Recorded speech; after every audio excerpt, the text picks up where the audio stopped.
يعني ايه المشكلة لما تدلعها؟ ايه المشكلة لما تعمل لها حاجة عشان خاطرها؟ السلام عليكم. يا خوفي من اللي هقوله دلوقتي.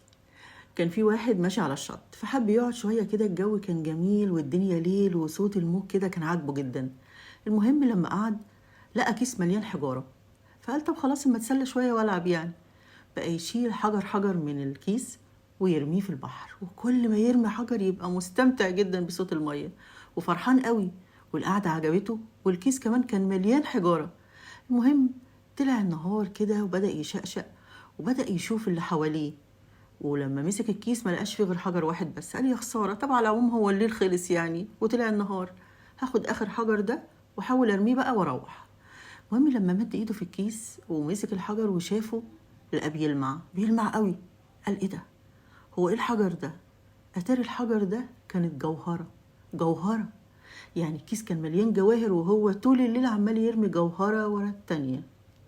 هو المفروض ان القصة دي المقصود بيها العمر وهو بيجري كده واحنا بنهدر فيه حبة في حبة، وخصوصا بقى واحنا في عز شبابنا كده ومش حاسين بقيمته. لكن انا النهاردة مش جاية اقول ان القصة دي مقصود بيها العمر وبس، لا، دي مقصود بيها كمان حاجات كتير قوي في حياتنا.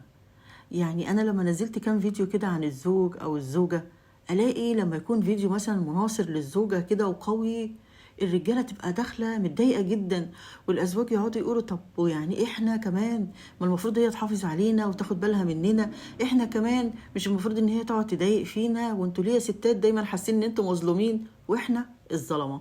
وما اعمل العكس. الزوجات بقى والستات يقولوا طب يعني هما الرجالة اللي ملايكة واحنا اللي وحشين؟ يعني هما الرجالة دايما اللي يعني مغلوب على امرهم، وان احنا الوحشين اللي بننكد عليهم وبنضيعهم ونضيع عمرهم وفلوسهم ومش مقدرين وجودهم في حياتنا؟ يا جماعة مش كده، مش كده. في كتير من الرجالة كويسة جدا، وفي كتير برضو من الستات كويسين جدا، وفي الاتنين بيبقوا كويسين، بس هي الظروف او التركيبة مش ماشية. يعني عارفين اللي هو لا ايه ده انت جاي عليا ليه؟ لا انا مش، ما تجيش عليا قوي كده. وانتي ايه ده انت جاي عليا ليه كده؟ لا ما تجيش عليا قوي كده. الدنيا مش كده، الدنيا خد وهات. انا ممكن افوت لجوزي او للشريك حياتي 5 6 حاجات، بس اجي عند السبعة ولا التامنة لا فوتها لي. وانت كمان، انت كمان المفروض ان انت يعني كل 3 4 حاجات فوت لمراتك حاجة. مفيش ما يمنع يعني، خلينا احنا النص ماشي، بس يعني ايه المشكلة لما تدلعها؟ ايه المشكلة لما تعمل لها حاجة عشان خاطرها حتى لو ما كنتش مقتنع بيها، حتى لو كانت مضايقاك؟ ما تضيعوش عمركم واحلى سنين حياتكم وايامكم الجميلة اللي انتوا عايشينها في النكد والخناق وماسكين بعض على الواحده. انت عملت كده، انا ما عملتش كده، انت عملتي كده، انا ايه ده ايه ده؟ انا مش متجوزاك علشان اتخانق معاك، انا مش متجوزاك عشان اعيش عيشه مش حلوه، انا اخترتك وانت اخترتني. خلاص، يبقى لازم نعدي الحياه ولازم نمشيها كويس على الحلوه وعلى المره. انا هستحملك بس انت كمان تستحملني، انا هحبك وراعيك بس انت كمان تحبني وتراعيني. خلاص هتستحال الحياه بيننا احنا الاتنين من غير مشاكل ومن غير خناق، ما تفارقوهم بالمعروف. هي الدنيا كده، ما تضيعيش جوزك ولا انت تضيع مراتك. محدش فيكم يضيع التاني ويضيع احلى سنين عمره في الخناق والمشاكل. ما تضيعيش حياتك وشبابك مع ابنك في الخناق ولا بنتك. يعني حاولي تعيشي حياة سعيدة. وانت كمان لو هتيجي على انك تفوتي او انت تفوت، فوتوا يا جماعة.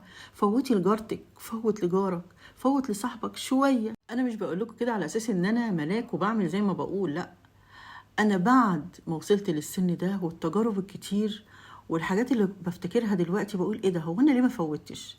طب هو انا ايه اللي يستدعي يخليني مثلا اقعد مثلا بتاع اسبوعين ما اروحش لابويا وامي اشوفهم عشان الولاد عندهم امتحانات؟ طب ما كان ممكن الصبح وهم في المدرسه كده اخطف رجلي واروح ابص عليهم، ابص عليهم نص ساعه، وانا لازم اقعد يعني؟ في حاجات كده بفتكرها ايه ده، هو انا ضيعت الحاجات دي ازاي من حياتي يعني؟ ازاي مثلا صاحبتي علشان ما قابلتنيش كويس رحت خلاص بقى مش هروح لها تاني؟ لا لا لا، ليه ما يمكن تكون عندها ظروف مش عايزه تقولها لي، ولا يمكن في مشكله. هو انا ليه وقفت مع جوزي على كل كلمه يقولها لي ارد عليه؟ كل موقف يعمله لازم ارد عليه؟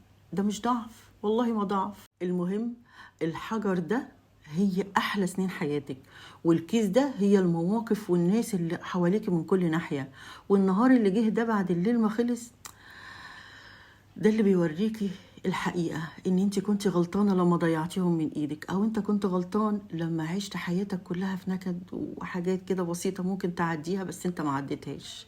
عارفين احنا بنحب رمضان ليه؟ انا بحب رمضان جدا. عارفين ليه؟ انا بعمل عزايم كتير قوي في رمضان الحمد لله. يعني اول عزومة بتبقى اهل جوزي لازم، تاني عزومة بتبقى اهلي لازم، تالت عزومة اصحابنا، رابع عزومة اصحاب ولادي. اصحاب ولادي كمان بجيبهم عشان اعود ولادي ان رمضان ده بتاع التجمعات والعلاقات الطيبة والضحك والهزار. طبعا ده بعد العبادة، ده العبادة دي شيء اساسي، بس كمان صلة الرحم، وانك تفطر صائم كده في رمضان بتاخد عليه ثواب كبير جدا. اشوفكم في فيديو جديد والسلام عليكم.